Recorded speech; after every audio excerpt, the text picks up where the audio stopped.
All relationships have their bumps and ups and downs, but when you are in the spotlight and everyone is watching and prying into your lives, it only becomes more intense. Being a celebrity isn't as easy as many wish to believe, and it isn't all positive and upbeat moments, and it makes being in a functional relationship that much harder. In the case of Chris Brown and Karrueche Tran, they've all but been physically dragged through mud.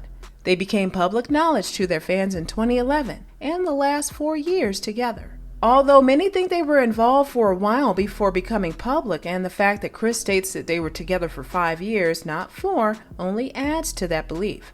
It was in spring of 2011, March to be exact, that their relationship made its appearance for the first time. Until then, they had kept it out of the spotlight of the world of prying eyes.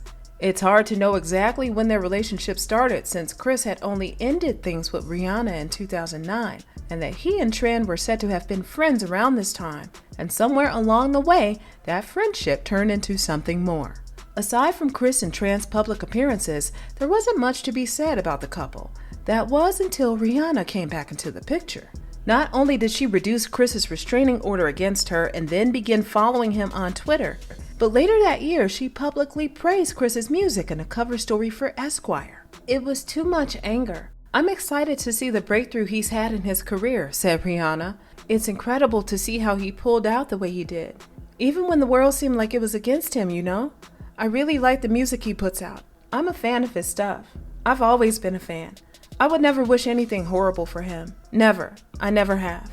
Rihanna's statement had many believing that she and Chris had repaired their relationship, and it turned out to be true.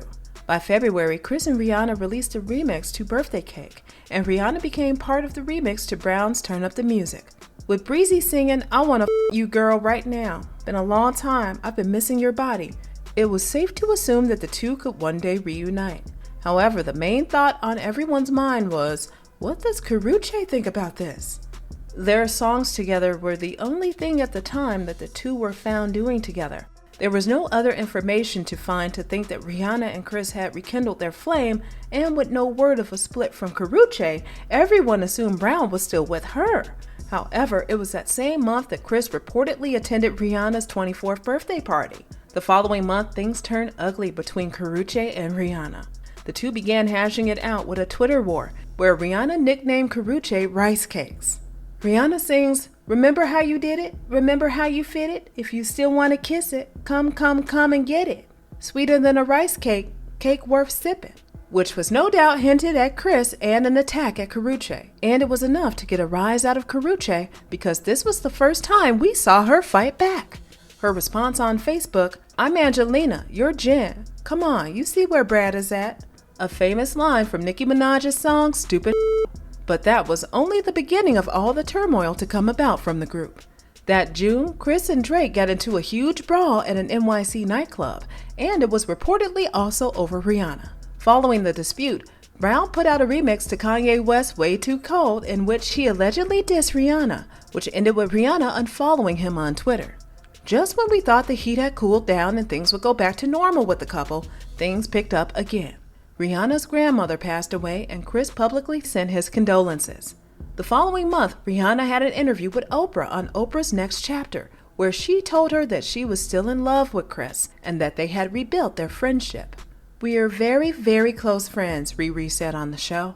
"We built the trust again, and that's it. We love each other and probably always will."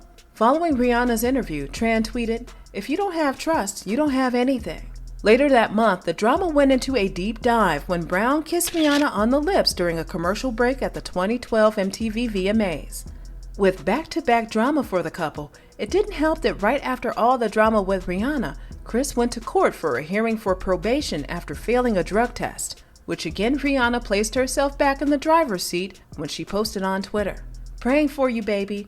My best wishes are with you today." After this, the two were seen together a lot all over the US, which made things more confusing for the fans and public, because as far as we all knew, Chris had never parted ways with Karrueche. But then after all the drama, issues, fights, and wrong actions, Chris finally broke things off with Tran in October of 2012. "I love Karrueche very much, but I don't want to see her hurt over my friendship with Rihanna," he said in a statement. The following day was both confusing for all parties involved in the crazy love triangle, but also the public when Chris visually explained that he had a simultaneous love for both Rihanna and Karrueche. A few days following Chris's statement, Rihanna's father gave him his blessing for the two, and it came out to the public that they were once again a couple. However, this relationship was also short-lived, as by May, Chris and Rihanna had once again parted ways because Rihanna wanted to take things to the next level with Chris, and he wasn't ready for that leap. It wasn't more than a month after their split that Chris was said to be living with Karrueche. They reconnected just before Chris's 24th birthday.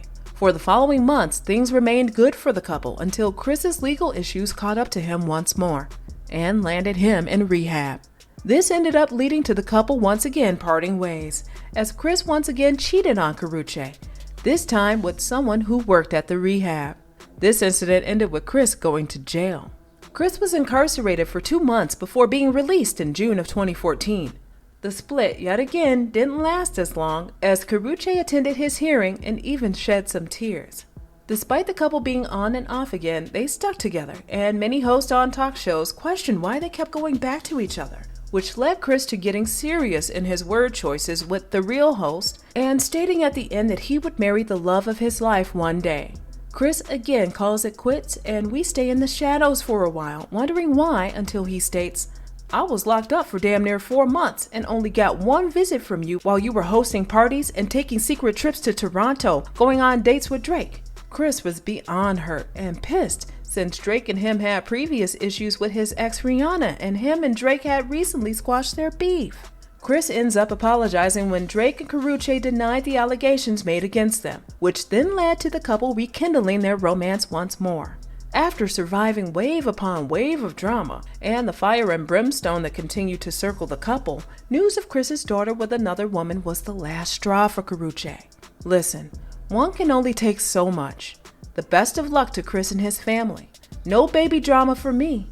She then sat down with OWN for an exclusive interview about the whole ordeal. Chris didn't plan on giving up on Karrueche easily. He publicly stated his love for her and tried to reconcile many times, but to no avail. He even told Ryan Seacrest in an interview that he had accepted his mistakes. "I'ma be honest and be a man about it," said Brown during the interview. "I just take it one day at a time. I can't promise anything or jump over the moon, but I think it takes time for all wounds. I take full responsibility for my actions and things that I've done in the past. I think it's just a time thing." The latest round of news surrounding the two was a screaming match at a diner and then going at it on Instagram. "I'm eternally thankful for you being a part of my life," wrote Breezy, June 14th. "I've learned so much from you. I wish you nothing but happiness and the best. At Karrueche, all I was doing was trying to fight for the woman I love. Thanks, I learned a lot." To which Karrueche replied, "First off, at Chris Brown Official, you just did an interview with Ryan Seacrest in which you spoke about me. My interview with Access Hollywood was not entirely about you. They asked a question, and as a mature adult, I answered. I'm not going to shy away from something that I lived through. I'm talking about my life and experiences. I'm not speaking on you or bashing you like I easily could. Don't be mad at me because our relationship is over due to your lack of loyalty. You know what's weak? You forcing yourself into my car, my broken window, blowing up my phone, trying to shower me with gifts. Man the up and change the BS in your life like I've told you several times. Since you want to hear about my career, check out At Vanity series every Thursday on stylehall.com. Emmy-winning At the Bay the series this September and Three-Headed Shark Attack on Sci-Fi next month. Best of luck to you and beautiful royalty. While sitting down with spiritual life coach Iyanla Vanzant for an OWN television event, Karrueche gave some insight about Chris, as well as the love triangle between her and Chris's ex Rihanna. "I wanted to love him because that's what he needs, love," Karrueche tells Iyanla about Chris. "I know what he needs. After 4 years, I know." Karrueche got defensive when Iyanla commented that while she was taking care of Chris's needs, he wasn't taking care of hers. "Yeah, and that's life, you know," she states. Karrueche then goes on to discuss how the couple would react on social media. "I've learned it the hard way," she now laughs. "It's the worst thing to do. It's nobody's business but you and the person, or just you yourself, and that again allows everybody to. It leaves an open space for everybody to say what they want and have an opinion."